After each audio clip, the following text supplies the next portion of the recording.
नमस्कार मित्र हो. आज आपण आलेलो आहोत बीड तालुक्यातील कपिलधारवाडी या ठिकाणी, की जे ठिकाण मागील काही दिवसापासून म्हणजेच अतिवृष्टी जेव्हा झालेली आहे तेव्हापासून गेल्या 8-15 दिवसापासून संपूर्ण राज्यभर खूप चर्चेमध्ये आहे. आणि ते चर्चेत असण्याचं कारण आपण या ठिकाणी आजच्या व्हिडिओमध्ये बघणार आहोत. तर हे बीड तालुक्यामध्ये असलेलं पुढे श्री क्षेत्र कपिलधार या ठिकाणी जाणारा हा कपिलधारवाडीहून जाणारा हा रस्ता आहे. बघतोय आपण या रस्त्याला हे अशा प्रकारे भूस्खलन झालेलं आपल्याला दिसतंय. आणि येथील गावकरी मागील 15 दिवसापासून भयभीत झालेले आहेत. आणि वरती या ठिकाणी या डोंगराच्या पायथ्याशी हे कपिलधारीवाड नावाचं गाव आहे. आणि या गावामधील सध्या नागरिक आहेत ते अतिशय भरलेले आहेत आणि गाव सोडून इतरत्र त्यांचं सध्या स्थलांतर झालेलं आहे. आणि प्रशासनाने देखील या घटनेची पाहणी केलेली आहे. आता आपण या व्हिडिओमध्ये सविस्तरपणे बघणार आहोत की कशा प्रकारे या ठिकाणी भूस्खलन झालेलं आहे. आता खाली बघतोय आपण या रोडवरती अशा प्रकारच्या मोठमोठ्या भेगा पडलेल्या आहेत बघा. आणि खूप रोड अशी त्याची लेवल सोडून खाली दबलेला आहे.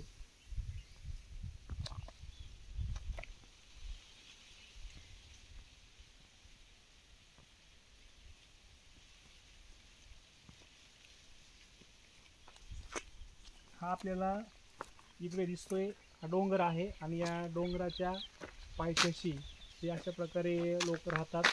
तर हे घरापासून दिसतंय आपल्याला. हे घराचा जो वटा आहे ना बाहेरचा, तिथूनच जमीन खाली अशी दबलेली आहे. दिसतंय आपल्याला वर उंच वटा, त्या लेवलला हा वटा होता. तिथून सगळं झाडासहित सगळीच जमीन अशी डायरेक्ट खाली दबलेली दिसते आपल्याला बघा. हे लाईटचे खंबे आहेत, झाडं आहेत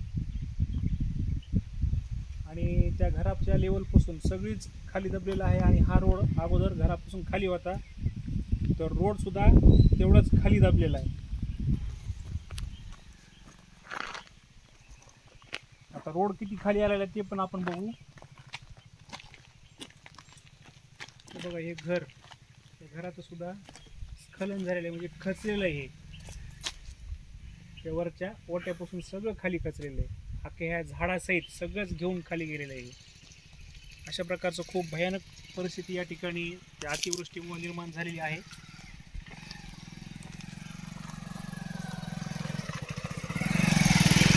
त्यामुळे येथील फोर व्हीलरची वाहतूक वगैरे सगळं सध्या बंद करण्यात आलेलं आहे. आपण खाली जर बघितलं तर खूप खोलवर भेगा आपल्याला दिसतात बघा. अशा मोठमोठ्या भेगा या रोडवरती पडलेल्या आहेत. आणि रोड खूप सगळाच रोड झाडाझुडपा सहित खाली दबलेला दिसतोय आपल्याला.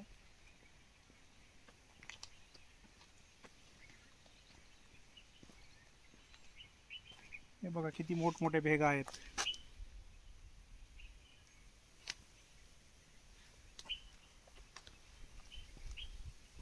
या रोड सोडून बाजूची साईड सोडून सगळा रोड खाली दाबलेला आहे.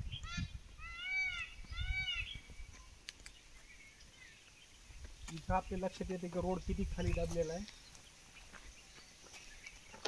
हा सिमेंट रोड दिसतोय आपल्याला.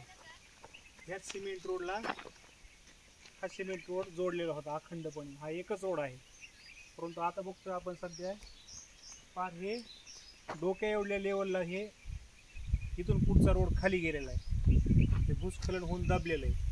म्हणजे एवढ्या उंचीवरला रोड हे एवढं सगळी जमीन ही अचानक खाली दबलेली आहे. जेव्हा अतिवृष्टी सुरू होती तेव्हा थोडं करीत हा 2-4 दिवसामध्ये घडलेला हा प्रकार आहे. इकडे बघू शकतो आपण हे झाडं सुद्धा, ते या ठिकाणी मोठं लिंबाचं झाड दिसतंय आपल्याला, ते सुद्धा ही जमीन खाली सरकल्यामुळं त्या मुळासकट त्याच्या ज्या झाडाच्या अलीकडल्या बाजूच्या मुळ्या होत्या जिथली जमीन सटकलेली आहे हे सगळं त्याच्यामध्ये झाड कोलमडून पडलेलं आहे. एवढं मोठं लिंबाचं झाड. पाठीमागे बघितलेलं आपण ते घर पडलेलं आहे, घराच्या समोरची जागा ओठा वगैरे. इकडचे पण झाडं बरेच कललेले आहेत. या ठिकाणी नागरिकांनी सांगितले की वडाचं झाड सुद्धा कललेलं आहे. अशा प्रकारची भयंकर परिस्थिती या ठिकाणी कपिलधारवाडीमध्ये निर्माण झालेली आहे. आणि त्यामुळे सध्या गावामध्ये कुणीच नागरिक राहत नाहीत.